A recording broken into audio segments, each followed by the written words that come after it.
A luxury SUV caught fire on a Chinese highway, and the battery pack survived better than almost anyone expected. Here's the setup. Somewhere on a highway in Taizhou, an AITO M9 catches fire. Dashcam footage, bystander clips, the whole thing goes viral almost immediately. And here's what's counterintuitive. Instead of becoming a PR disaster for Huawei and the Harmony Intelligent Mobility Alliance, what people in China call Hongmeng Zhixing, it became arguably the most effective EV safety advertisement of 2025, maybe of the last several years. The fire, from what circulated online, appears to have started in the cabin or front end, not in the battery pack itself. And when firefighters got it under control, the Whale battery platform underneath the car had not gone into thermal runaway. No catastrophic spread, no explosion. The structure held. I think most Western viewers hear Chinese EV catches fire and immediately assume the worst. Full battery inferno, the kind of footage we've seen with some early NIO and other incidents. This was the opposite story. And that gap between expectation and reality is exactly why it spread so fast. Now, I want to be honest up front. I haven't seen the full technical investigation report, and the exact ignition source isn't confirmed publicly as I'm recording this. So I'm working from what's verifiably viral and what Huawei has publicly claimed about the Whale battery platform. But the visual evidence that circulated is striking enough to take seriously. Let's talk about what Huawei actually built here, because this is where it gets technically interesting. The Whale battery platform, Zhijing Denshi in Chinese, is Huawei's in-house battery architecture that ships in the M9. And here's the thing that surprises a lot of people. It uses NMC chemistry, nickel manganese cobalt, not LFP, not the lithium iron phosphate that BYD has made famous with the Blade battery, and not what most budget Chinese EVs run on. In Western EV circles, the conventional wisdom has basically calcified into LFP equals safe, NMC equals energy dense, but risky. BYD has done an incredible job marketing Blade as the gold standard for thermal safety, and honestly, they earned that reputation. I'd argue BYD's LFP engineering really is excellent. But the Taizhou incident is a direct challenge to the idea that NMC is inherently the dangerous option. Huawei's approach with the Whale platform is about structural containment and redundancy rather than just chemistry. The battery pack is designed with multiple isolation layers, and the thermal management system is built to stop propagation between cells even if one cell fails. Think of it less like a single tank and more like a submarine with watertight compartments. For comparison, the Tesla Model X also runs NMC chemistry. Early versions had some high-profile fire incidents that really damaged NMC's reputation. What Huawei is implicitly arguing, and what this incident seems to support, is that architecture and engineering matter as much as the chemistry you choose. I'll concede something here. I predicted a year ago that LFP would completely dominate the premium Chinese SUV segment by 2025 because of safety perception. I was wrong.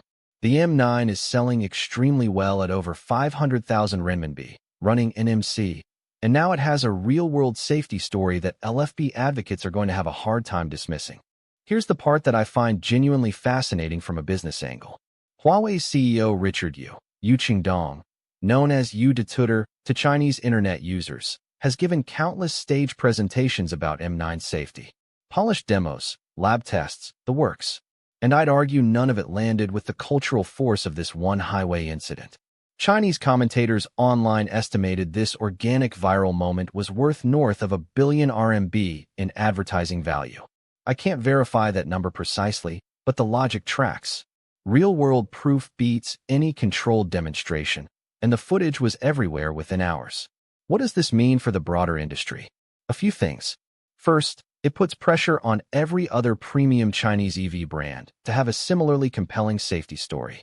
NIO, Li Auto, Xpeng, they all need to be thinking about how their battery platforms perform in uncontrolled, real-world failure scenarios, not just in lab nail penetration tests.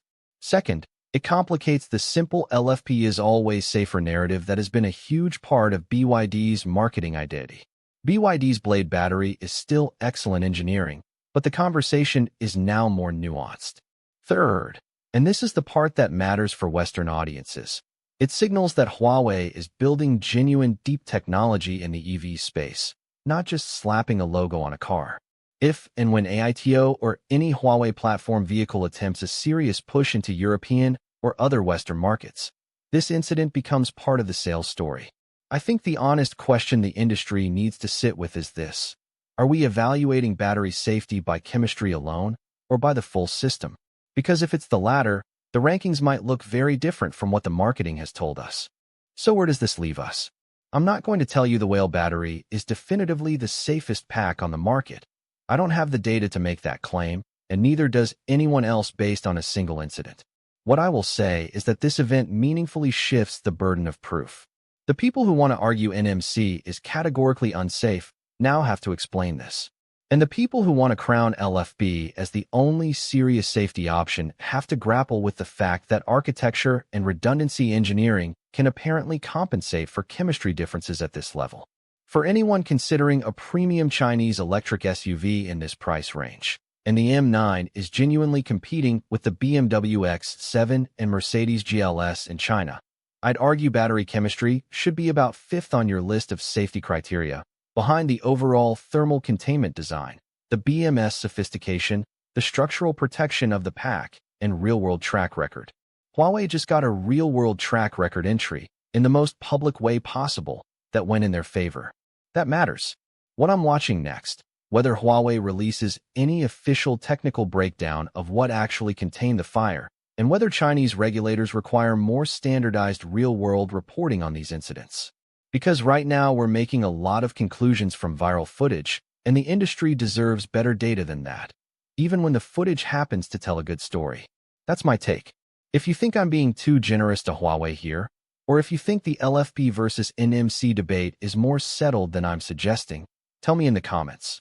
I read them, and I do change my mind when the argument is good enough. Subscribe if you want more of this kind of breakdown, and I'll see you in the next one. If you think NMC is still the riskier chemistry no matter what, or if you think I'm letting Huawei off too easy here, drop your argument in the comments. I genuinely want to be challenged on this one.